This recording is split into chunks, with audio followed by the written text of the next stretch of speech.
بسم اللہ الرحمن الرحیم۔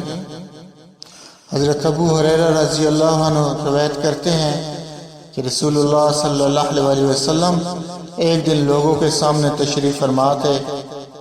ایک آدمی آپ علیہ السلام کے پاس آیا اور پوچھا، اے اللہ کے رسول صلی اللہ علیہ وسلم، ایمان کیا ہے؟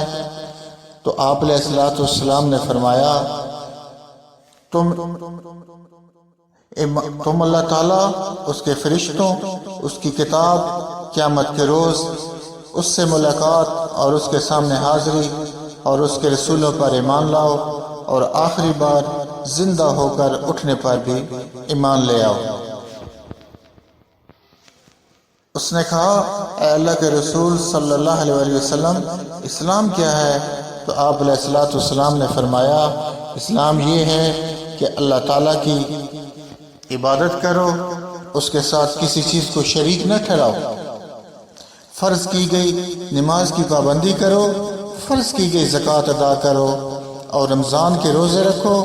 اس نے کہا، اے اللہ کے رسول صلی اللہ علیہ وسلم، احسان کیا ہے؟ آپ علیہ السلام نے فرمایا، اللہ تعالیٰ کی عبادت اس طرح کرو گویا تم اسے دیکھ رہے ہو، اور اگر تم اسے دیکھ نہیں رہے تو وہ یقیناً تمہیں دیکھ رہا ہے۔ اس نے کہا، اے اللہ کے رسول صلی اللہ علیہ وسلم، قیامت کب قائم ہے؟ آپ علیہ السلام نے فرمایا، جس سے سوال کیا گیا ہے وہ اس کے بارے میں پوچھنے والے سے زیادہ آگاہ نہیں ہے، لیکن میں تمہیں قیامت کی نشانیاں بتائے دیتا ہوں۔ جب لونڈی اپنے مالک جنے گی تو یہ اس کی نشانیوں میں سے ہے، اور جب ننگے بدن اور ننگے پاؤں والے لوگوں کے سردار بن جائیں تو یہ اس کی نشانیوں میں سے ہے، اور جب بھیڑ بکریاں چرانے والے اونچی اونچی عمارتیں بنانے میں ایک دوسرے سے مقابلہ کریں گے تو یہ اس کی علامات میں سے ہے۔